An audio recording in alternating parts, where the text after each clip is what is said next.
சீரியல்களின் full எபிசோடுகளை Sun டிவியில் ஒளிபரப்பான உடனே எக்ஸ்க்ளூசிவாக சன் நெக்ஸ்டில் மட்டும் ஃப்ரீயா பாருங்கள்.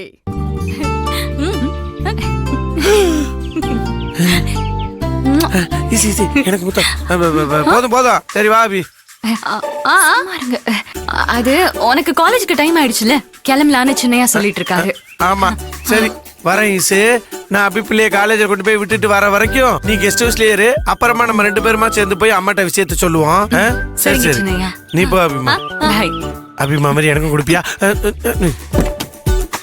இதுல மட்டும் தெளிவா இருக்காயா?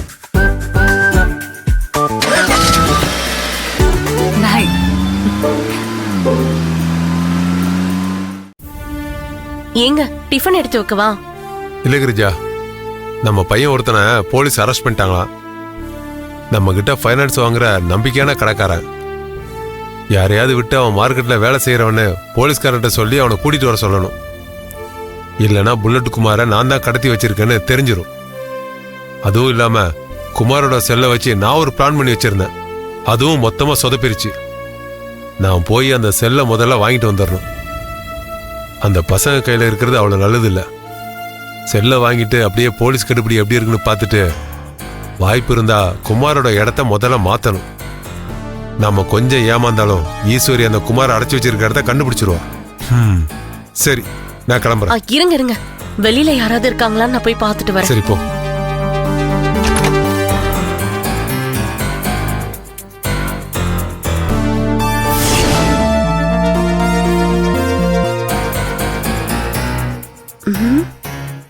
ஏங்க யாரும் இல்ல, வாங்க.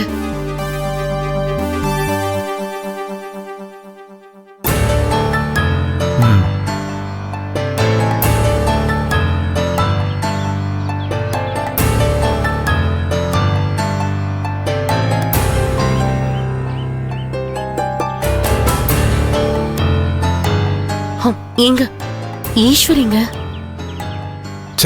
பாரு சரியான டார்ச்சர். சரி நீங்க வாங்க. இரு, இப்ப நம்ம கிளம்புனா அவளுக்கு டவுட் வந்துடும். கொஞ்ச நேரம் கழிச்சு போவோம். ஏங்க அவளுக்குலாம் எதுக்குங்க பயப்படணும்? நீங்க அவளை கண்டுக்காம இருங்க, நான் பாத்துக்கிறேன். வாங்க.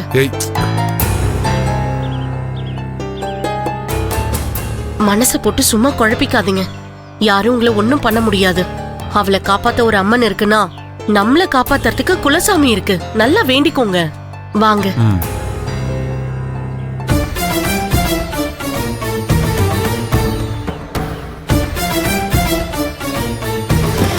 சரி நான் வரேன். பாய்.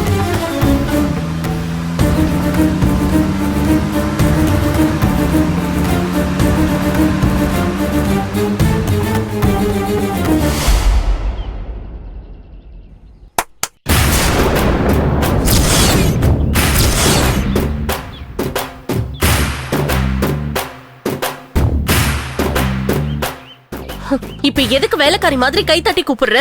ரொம்ப ஓவரா தான் போயிட்டு இருக்க, பாத்துக்கோ. ஆமா என்ன நினைச்சிட்டு இருக்க நீ? நீங்க என்ன நினைச்சிட்டு இருக்கீங்கன்னு அதை கேக்குறதுக்காக தான் கூப்பிட்டேன். இப்ப நான் உன்கிட்ட தேவையில்லாம பிரச்சனைக்கு வந்தனா இப்ப எதுக்கு ரகல பண்ணிட்டு இருக்க? நீங்க உங்க வீட்டுக்காரர்கிட்ட கிசு கிசுன்னு காதல ரகசியம் சொல்ற மாதிரி சொன்னா எனக்கு கேட்காதுன்னு நினைச்சிட்டு இருக்கீங்களா? எனக்கும் உங்களுக்கும் நடுவுல இருக்கிற பிரச்சனையில முண்டக்கண்ணி ஈஸ்வரி அம்மனையும் உங்க குல தெய்வத்தையும் எதுக்கு கோத்து விட்டு கோலி மூட்டி விடுறீங்க? பிரச்சனை உங்களுக்கும் எனக்கும் தானே. வாங்க நாம பேசி தீர்த்துக்கலாம். என்ன இப்போ உனக்கு பிரச்சனை பண்ணி பாக்கணுமா? வீட்டு நிர்வாகம், ஆபீஸ் நிர்வாகம் எல்லாமே உன் கண்ட்ரோல்ல இருக்குன்ற திமிர்ல ஆடிட்டு இருக்கியா? எல்லாத்துக்கும் முடிவு கட்டுறேன் பாரு. ஓஹோ, அதுக்காக தான் சம்பத் சார் காலையிலேயே அவசர அவசரமா கிளம்பி ஓடினாரா? சொல்லுங்க. ஏய், ஏன் புருஷன் எப்ப எங்க போனா உனக்கு என்ன?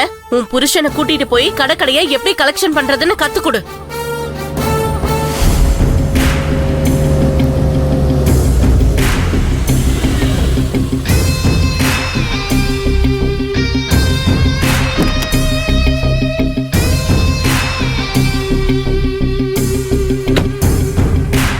நாம அபி பிள்ளைய காலேஜில் விட்டு வர்றதுக்குள்ள இங்கே ஏதோ பிரச்சனை நடந்திருக்கும் போல இருக்கே.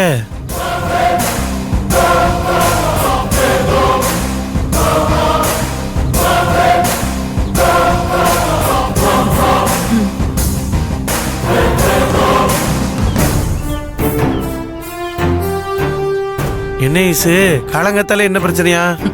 பழக்கம் போலதான் சின்னையா. உங்க அத்தை உங்க மாமாவை காலையிலே ஏதோ பிளான் போட்டு மார்க்கெட்டுக்கு அனுப்ப கூட்டிட்டு வந்தாங்க. என்ன இங்க பாத்துட்டு ஜாட பேச்சு பேசிட்டு போனாங்க. அதான் என்னன்னு கேட்டா கத்திட்டு போறாங்க.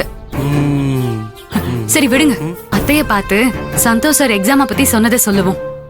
சரி வா வா வா போ, அம்மாட்ட போய் சொல்லுவோம்.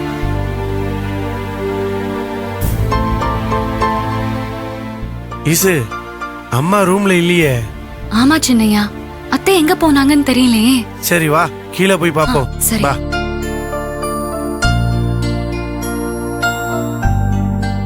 மங்கையம்மா, அத்தைய பாத்தீங்களா? அண்ணி பூஜை ரூம்ல இருக்காங்க ஈஸ்வரி.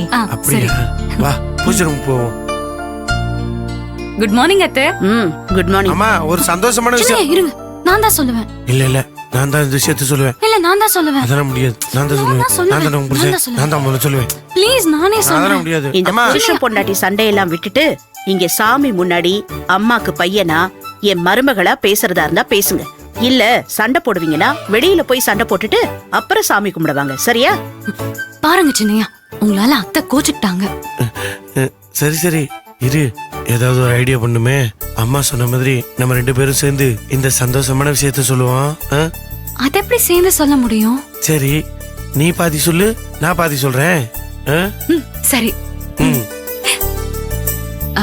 அத்தை, ம். யூபிஎஸ்சி எக்ஸாம்க்கு டேட் அனௌன்ஸ் பண்ணிட்டாங்க. அப்படியா? ஆமாமா, சந்தோஷ் சார் தான் போன் பண்ணி சொன்னாரு. சந்தோஷம்டா, ரொம்ப சந்தோஷம். விளக்கேத்துற நேரமா பார்த்து நல்ல செய்தி சொல்லிருக்கீங்க. வாங்க சாமி கும்பிடுங்க முதல்ல.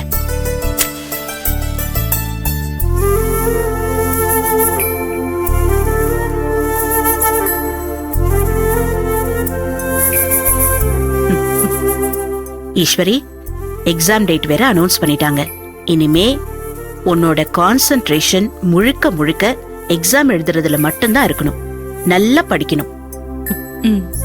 இங்க பாரு, இந்த கம்பெனி விஷயம், அதுக்கப்புறம் இந்த சண்டை சச்சரவு எல்லாத்தையும் மண்டையில போட்டு குழப்பிக்காத. எல்லாத்தையும் தூக்கி தள்ளி வை. சரியா? முக்கியமா இது உன் அப்பாவோட கனவு, உன்னோட லட்சியம். அத மனசுல வச்சுக்கிட்டு நல்ல விதமா படிக்கணும். புரிஞ்சுதா? இங்க பாரு, என் பேச்ச கேட்காம இவ ஆபீஸ் பக்கம் எதுவும் வந்தா முதல் விஷயமா என்கிட்ட சொல்லணும். சரியா? நீ சொல்லிட்டல்லம்மா, ஈஸ்வரிய நான் பாத்துக்கிறேன். ம். சும்மா சும்மா அம்மாக்காக சொன்னேன். டேய், என்ன சைகையெல்லாம் காட்டிட்டு இருக்க? நான் சும்மாலாம் சொல்லல, நிஜமா தான் சொல்றேன். சரிம்மா சொல்லு. அத்தை, படிப்பு விஷயத்துல நான் ரொம்ப கவனமா இருப்பேன். நான் ஐபிஎஸ் ஆகுறது என் அப்பாவோட ஆசை, என் லட்சியங்கிறத தாண்டி நீங்களும் சின்னையாவும் என்ன ஐபிஎஸ் ஆகுறது உங்க வாழ்நாள் கனவா நினைச்சு எனக்கு சப்போர்ட் பண்ணிட்டு இருக்கீங்க. இதையும் மனசுல வச்சுக்கிட்டு நான் ஒரு நாளைக்கு 1 மணி நேரம் ஆபீஸ் போயிட்டு வர்றதுனால என் படிப்பு விஷயத்துல எந்த விதத்திலயும் இடைஞ்சல் வராது.